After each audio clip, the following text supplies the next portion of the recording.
Good morning વિદ્યાર્થી મિત્રો। હવે આજે આપણે શીખવા જઈ રહ્યા છે પૂર્ણાંક સંખ્યાઓમાં સંખ્યા રેખાની મદદથી સરવાળા બાદબાકી। અગાઉ આપણે સંખ્યા રેખાની મદદ વગર સરવાળા બાદબાકી શીખ્યા હતા। હવે આજે શીખીશું આપણે સંખ્યા રેખાની મદદથી સરવાળા બાદબાકી કઈ રીતે કરવું। હવે સંખ્યા રેખા એનો પણ આપણે ચેપ્ટરની શરૂઆતમાં જ પરિચય મેળવી લીધો હતો કે સંખ્યા રેખા પર કઈ કઈ સંખ્યાઓ આવે। તો આપણને ખબર છે સંખ્યા રેખા પર પૂર્ણાંક સંખ્યાઓ એમાં કઈ કઈ સમાવેશ થશે। એક તો ઋણ સંખ્યાઓ, શૂન્ય અને બીજું છે ધન સંખ્યાઓ। એટલે આ ત્રણ પ્રકારની સંખ્યાઓ સંખ્યા રેખા પર આપણે દર્શાવવાની છે। ત્યારબાદ એમાં આપણે સરવાળા બાદબાકી કરવાના છે। હવે સંખ્યા રેખા પર સરવાળા બાદબાકી કરતી વખતે તમારે બે વસ્તુ ધ્યાનમાં રાખવાની છે અને એ બે વસ્તુ છે કે સંખ્યા રેખા પર સરવાળો કરવા માટે જમણી બાજુ ખસવામાં આવે છે અને સંખ્યા રેખા પર બાદબાકી કરવા માટે ડાબી બાજુ ખસવામાં આવે છે। આ વસ્તુ તમારે ખાસ ધ્યાનમાં લેવાની છે। જો તમારે સરવાળો કરવાનો હોય સંખ્યા રેખા પર તો તમારે જેટલા સ્ટેપ કહેવામાં આવે એટલા સ્ટેપ જમણી બાજુ ખસવાનું છે, કારણ કે સરવાળો કરીએ તો આપણને સંખ્યા કેવી થતી જાય, મોટી થાય, એટલે જમણી બાજુ મોટી સંખ્યા આવે। એવી જ રીતે જો બાદબાકી કરવાની હોય તો આપણે ખસીશું ડાબી બાજુ, કારણ કે જો બાદબાકી કરવામાં આવે તો સંખ્યા શું થાય છે, નાની થતી જાય છે। એટલે સંખ્યા રેખા પર જો બાદબાકી કરવી હોય આપણે તો આપણે ક્યાં ખસીશું, ડાબી બાજુ। એટલે આ બે વસ્તુ ખાસ ધ્યાન રાખજો કે ક્યાં ખસવાનું છે, આપણે પડે છે સમજ। તો ચાલો આપણે શીખીએ સંખ્યા રેખાની મદદથી સરવાળા બાદબાકી। તો પહેલું એક્ઝામ્પલ જોઈએ, -2 + 6। મારે શું કરવાનું છે, -2માં કેટલા એડ કરવાના છે, 6, એટલે કે 6 એમાં આપણે ઉમેરવાના છે, એટલે કે સરવાળો કરવાનો છે। તો તમને ખબર છે કે સરવાળો કરવાનો હોય આપણે તો આપણે કઈ બાજુ ખસવાનું હોય છે, જમણી બાજુ। તો સૌથી પહેલાં તમારે શું કરવાનું છે, જુઓ સરવાળાનો દાખલો છે, કેટલા છે, -2। દાખલો તમે બે રીતે ગણી શકો છો, આપણે બંને રીતે સમજીશું। પહેલાં તો તમને મેં બે એક્ઝામ્પલ બતાવું છું, બંને એક્ઝામ્પલમાં આપણે જુદી જુદી રીત કરીશું, પડે છે સમજ। તો પહેલો છે -2 + -6, આપણે બંનેમાં અલગ અલગ રીત કરીશું। તો સૌથી પહેલાં આપણે શું કરવાનું છે, તો જુઓ આપણે તમને અગાઉ મેં કયા ચેપ્ટર નંબર 2 પૂર્ણ સંખ્યાઓ, આપણે એમાં પણ સંખ્યા રેખા શીખી ગયા હતા, એમાં પણ આપણે સરવાળા બાદબાકી જોઈ ગયા હતા, એ તો યાદ હશે ને કે પ્લસ હોય તો શું કરવાનું, માઇનસ હોય તો શું કરવાનું।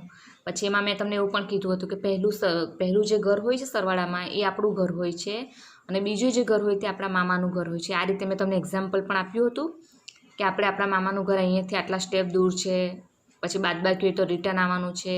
યાદ આવ્યું કોઈને? જેણે ધ્યાન આપ્યું હશે, વિડીયો ધ્યાનપૂર્વક જોયો હશે એને ખ્યાલ આવી જશે। તો સૌથી પહેલાં આપણે શું કરીશું, આપણે એ રીતે ગણીશું આપણે। તો સૌથી પહેલાં આપણે ક્યાં ઊભા રહી જઈશું, -2 ઉપર, એટલે કે -2 આપણું ઘર છે। તો આ રહ્યા -2, એના પર આપણે જઈને ઊભા રહી જઈશું। એના માટેનું નિશાન તમને ખબર જ છે, ડાર્ક કરવાનું છે અને એની ઉપર રાઉન્ડ, -2 ઉપર ઊભા રહી ગયા। હવે પ્લસ છે એટલે કે આપણે મામાના ઘર કેટલું સ્ટેપ દૂર છે, 6 સ્ટેપ દૂર છે। હવે દાખલો સરવાળાનો છે તો આપણે કઈ બાજુ ખસીશું, ધન સંખ્યા, ધન બાજુ ખસીશું, એટલે કે જમણી બાજુ। તો જમણી બાજુ આપણે 6 સ્ટેપ ખસીએ, 1 2, આ એક એકમ એટલે એક સ્ટેપ કહેવાય, સમજ પડી? આ એક એકમ ખસ્યા ને એટલે એક પગલું ભર્યું કહેવાય, તમે એક સ્ટેપ લીધો કહેવાય, સમજ પડે છે ને? તો આ 1 2 3 4 5 6 સ્ટેપ લેવાઈ ગયા, એટલે કે આપણે જ્યાં પહોંચવાના હતા ત્યાં પહોંચી ગયા। તો ત્યાં આપણે શું કરી દેવાનું છે, તીર, અહીંયા સ્ટેપ લખી દઈશું, પહેલું સ્ટેપ, બીજું, ત્રીજું, ચોથું, પાંચમું અને છઠ્ઠું। 6 સ્ટેપ લીધા છે તો આપણે ક્યાં પહોંચી ગયા, 4 ઉપર। તો એનો આન્સર શું આવશે, એનો આન્સર આવશે કે -2 + 6 બરાબર કેટલા આવ્યા, 4। આ એનો આન્સર છે, પડે છે સમજ। બીજી જોઈએ સંખ્યા રેખા, -6 + 2, -6 + 2। હવે આપણે થોડીક એને અલગ રીતે ગણીએ। આ રીતે આપણે ચેપ્ટર 2માં પણ ગણી ગયા હતા, એટલે એ તો તમને ખ્યાલ આવી ગયો હશે। પણ હવે તમને એ જ રકમ એટલે કે એવો જ દાખલો પૂછવામાં આવે સંખ્યા રેખાની મદદથી તો બીજી કઈ રીતે ગણવાનું? તો એ સિવાયની રીત કઈ છે કે કોઈ પણ દાખલો હોય તમારે શરૂઆતમાં ક્યાં ઊભું રહી જવાનું છે? શૂન્ય પર. કોઈ પણ દાખલો હોય, સરવાળો હોય કે બાદબાકી હોય, ક્યાં ઊભું રહી જવાનું છે? શૂન્ય પર. સમજ પડે છે? તો પછી શૂન્યથી તમારે જ્યાં જ્યાં ખસવાનું હોય ત્યાં સ્ટેપ લેવાના છે. તો શૂન્યથી આપણે પહેલું સ્ટેપ ક્યાં લેવાનું છે? -6 ઉપર. તો શૂન્યથી -6 ઉપર આપણે ખસીશું. શૂન્યથી -6 ઉપર જમ્પ કરીશું આપણે અહીંયા.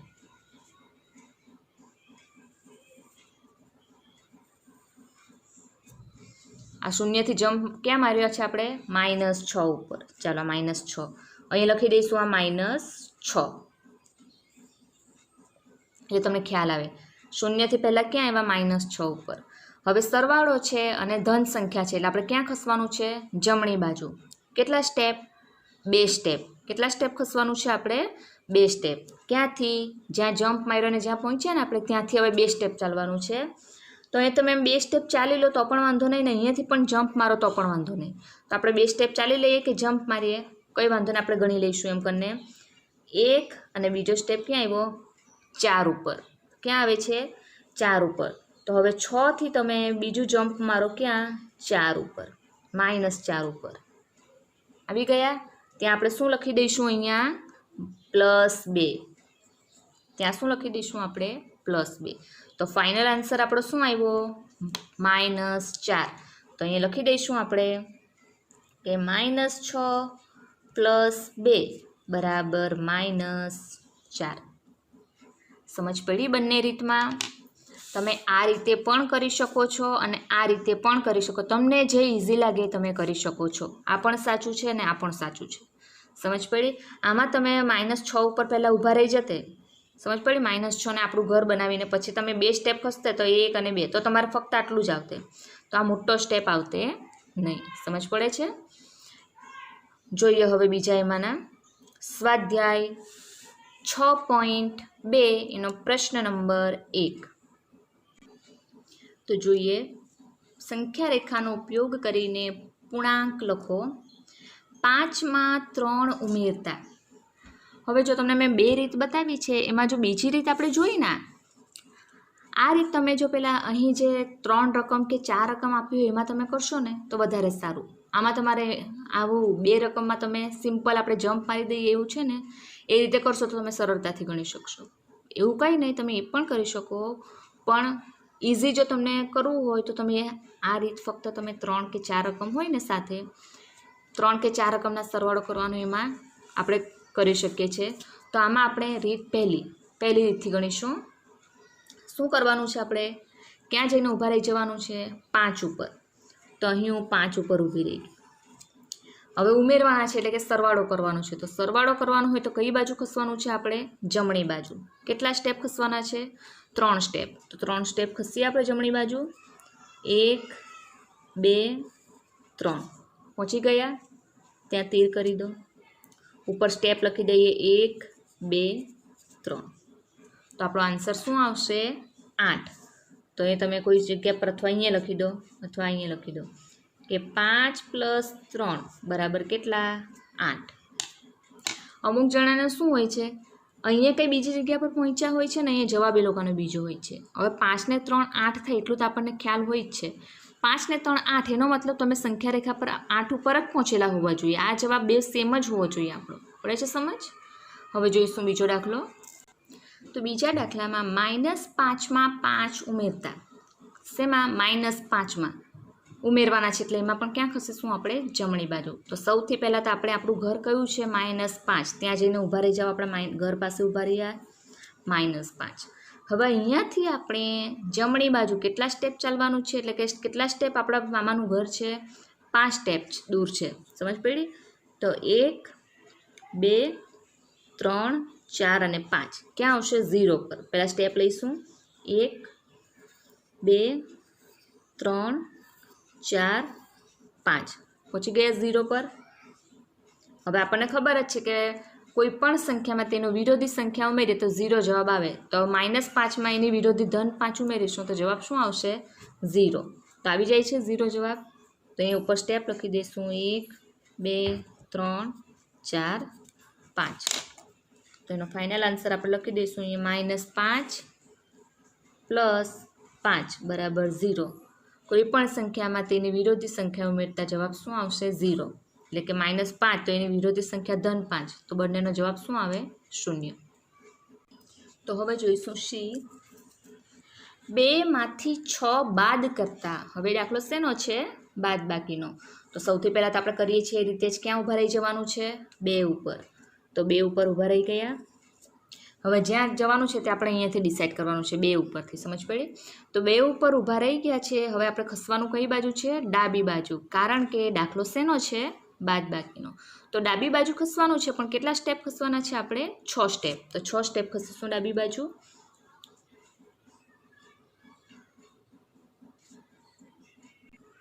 તો ખસીએ આપણે 1 2 3 4 5 6. 6 સ્ટેપ ખસ્યા તો ક્યાં પહોંચી ગયા આપણે? -4. શું આવશે?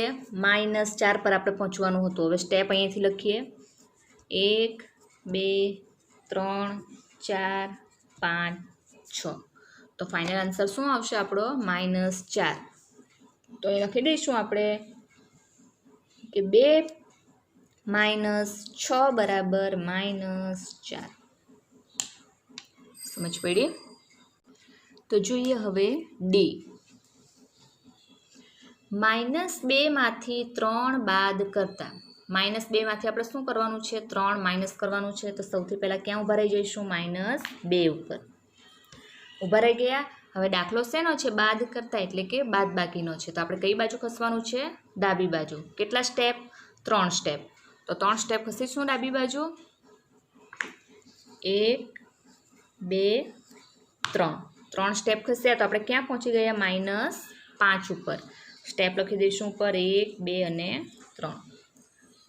જે સાઈડ ખસો છો એ સાઈડ જ તમારે સ્ટેપ લઈ જવાના છે. તમે ડાબી બાજુ ખસો છો તો 1 2 3, પછી તમારે અહીંયાથી 1 2 3 નથી લખવાનું. જમણી બાજુ ખસો છો તો સ્ટેપ ડાબેથી જમણે જવાનું છે. 1 2 3 4 5. જ્યાં ખસો છો ત્યાં સ્ટેપ જવા જોઈએ તમારા. તો આનો ફાઇનલ આન્સર શું આવશે? -2 - 3 બરાબર -5. -2 + -3 બરાબર કેટલા? -5. સમજ પડી? જોઈએ હવે પ્રશ્ન નંબર 2. એ જ સ્વાધ્યાયનો પ્રશ્ન નંબર 2. તો પ્રશ્ન નંબર 2, સંખ્યા રેખાની મદદથી સરવાળો કરો. હવે પહેલી રકમ છે એ 9 + -6. 9 + -6. તો સૌથી પહેલાં શું કરવાનું છે? આપણે ક્યાં ઊભા રહેવાનું છે? 9 ઉપર. તો આપણે 9 ઉપર ઊભા રહી જઈએ. આ રહ્યા 9, એના પર ઊભા રહી ગયા. દાખલો શેનો છે? સરવાળાનો. એટલે ચિહ્ન પછી જે રકમ હોય ને એ દિશામાં ખસવાનું છે. તો ચિહ્ન કઈ છે? ઋણ સંખ્યા છે. સરવાળાનો દાખલો છે. એકચ્યુઅલી આપણે શું, સરવાળાનો દાખલો હોય તો આપણે ક્યાં ખસીએ છીએ? આપણે જમણી બાજુ. પણ ચિહ્ન સરવાળાનું છે, પણ સંખ્યા કઈ છે? ઋણ. એટલે આપણે ઋણ બાજુ ખસવાનું છે. કેટલા સ્ટેપ? 6 સ્ટેપ. 6 સ્ટેપ ખસીશું ડાબી બાજુ. 1 2 3 4 5 6. પહોંચી ગયા 3 ઉપર. 1 2 3 4 5 6. આમાં ફરીથી સમજી લો, કારણ કે આપણે એમ સમજ્યા હતા કે સરવાળાનો દાખલો હોય તો જમણી બાજુ ખસવાનું અને બાદબાકીનો દાખલો હોય તો ડાબી બાજુ. પણ અહીં 2 ચિહ્ન ભેગા છે. જો છે ભેગા, તો આવી પરિસ્થિતિ પહેલાં અત્યાર સુધી આપણે જે ગણ્યા, જો આમાં સિમ્પલ એક જ ચિહ્ન હતું, 2 ચિહ્ન ભેગા નહીં હતા. ખ્યાલ છે ને? એટલે આપણે નોર્મલી આપણે જે ખસતા છે એ રીતે કહીશું. પણ આમાં શું, દાખલો સરવાળાનો, એટલે કે 2 ચિહ્ન ભેગા હોય અને સરવાળાનો દાખલો હોય ને, તો એના પછી જે ચિહ્ન હોય ને એ દિશામાં આપણે ખસવાનું. એટલે કે સરવાળાના ચિહ્નમાં ઋણ સંખ્યા હોય તો ઋણ બાજુ ખસવાનું અને ધન સંખ્યા ઉમેરવાની હોય તો ધન બાજુ. સરવાળાનો દાખલો હોય તો જે સંખ્યા આપણે ઉમેરવાની હોય એ બાજુ ખસવાનું છે. જો ધન સંખ્યા ઉમેરવાની હોય તો ધન બાજુ ખસીશું અને ઋણ સંખ્યા ઉમેરવાની હોય તો કઈ બાજુ ખસવાનું? ઋણ બાજુ. તો આ દાખલામાં ઋણ સંખ્યા ઉમેરવાની હતી એટલે આપણે કઈ બાજુ ખસ્યા? ઋણ બાજુ એટલે કે ડાબી બાજુ. પડી સમજ? એટલે જવાબ શું આવ્યો આપણો? 3. તો તમારે લખી દેવાનું ત્યાં, અહીંયા લખી દઈશું એ જગ્યા ઉપર છે એટલે કે 9 + -6 = 3 આવી જાય છે. એના પછી જોઈશું આપણે બી 5 + -11. તો સૌથી પહેલાં ક્યાં ઊભા રહી જઈએ? 5 ઉપર. તો ધન 5. હવે ઋણ સંખ્યા ઉમેરવાની છે એટલે ઋણ બાજુ ખસીશું. કેટલા સ્ટેપ? 11. તો 1 2 3 4 5 6 7 8 9 10 11. કેટલા આવે છે? -6. અહીં ઉપર સ્ટેપ લખી દઈશું. 1 2 3 4 5 6 7 8 9 10 11. 11 સ્ટેપ ખસે. આ જવાબ શું આવ્યો આપણો? -6. તો એ નીચે લખી દઈશું આપણે કે 5 + -11 બરાબર કેટલા આવશે? -6. નેક્સ્ટ -1 + -7. -1 + -7. તો પહેલાં ક્યાં ઊભા રહીશું? -1 ઉપર. તો આ રહ્યું -1. આ ઊભા રહી ગયા. હવે પ્લસ કેટલા કરવાના છે? ઋણ 7 ઉમેરવાના છે. તો ઋણ સંખ્યા બાજુ કેટલા સ્ટેપ ખસીશું? 7. તો 1 2 3 4 5 6 7. કેટલા જવાબ આવ્યા? -8. કેટલા આવે છે? -8. ઉપર સ્ટેપ લખી દઈશું. 1 2 3 4 5 6 અને 7.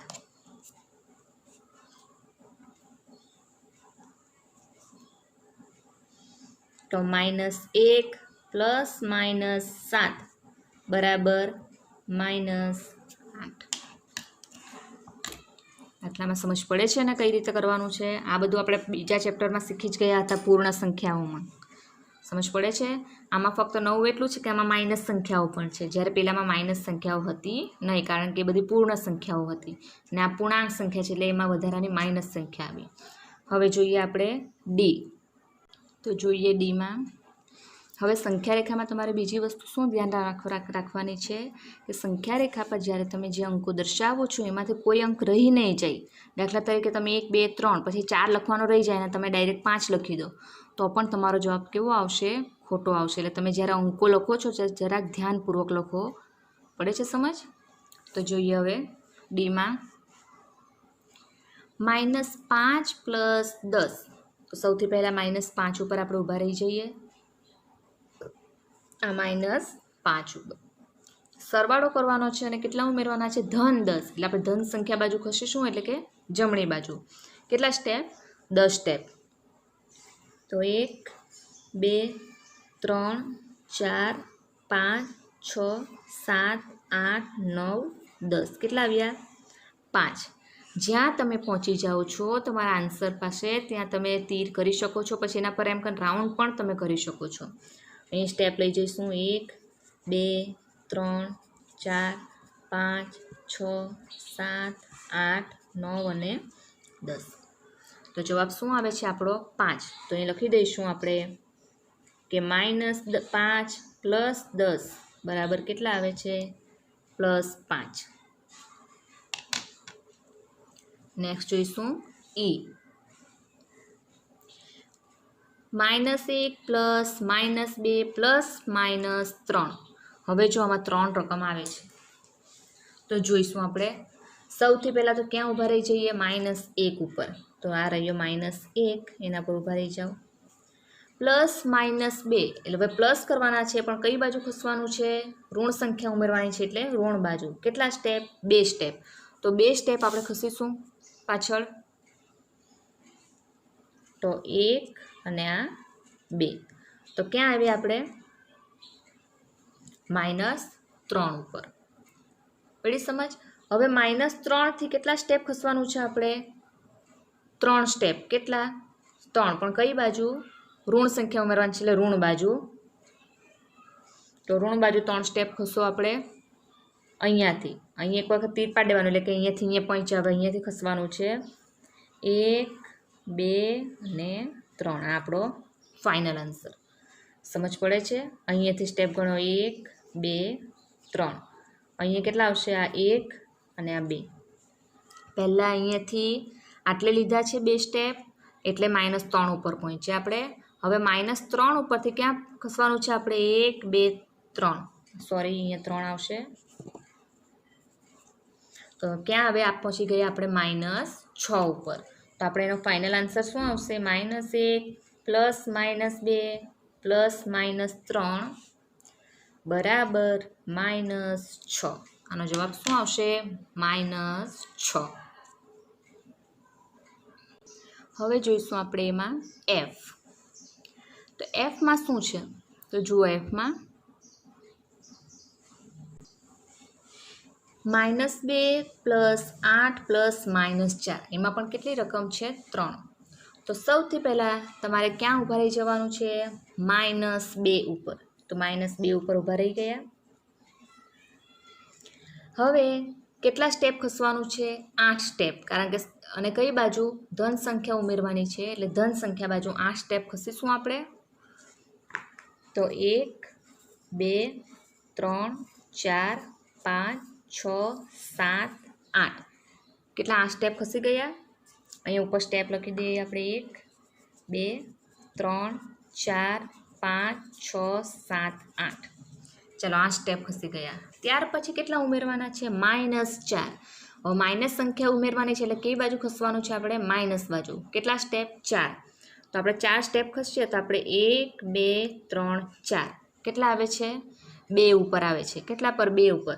હવે અહીંયા આપણે સ્ટેપ લીધા છે એટલે અહીંયાથી આપણે હવે જમ્પ મારીશું, કારણ કે પછી ડબલ વખત સ્ટેપ થઈ જશે.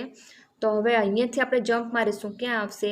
એમ પહેલાં ગણી લેવાનું આ રીતે કે 4 સ્ટેપ ક્યાં આવે છે? તો 1 2 3 4. શેના પર આવશે 4 સ્ટેપ? 2 ઉપર. એટલે કે તમારે હવે 6 થી ક્યાં જમ્પ લેવાનો છે? 2 ઉપર. એટલે તમારે આ રીતે એમ જમ્પ લઈ લેવાનો છે. આ રીતે તમને અહીં જોઈએ તો રાઉન્ડ કરી દો. આ મેઇન તમારો આન્સર, આ તમારો મેઇન જવાબ છે એટલે એના પર આપણે રાઉન્ડ કરી દઈએ.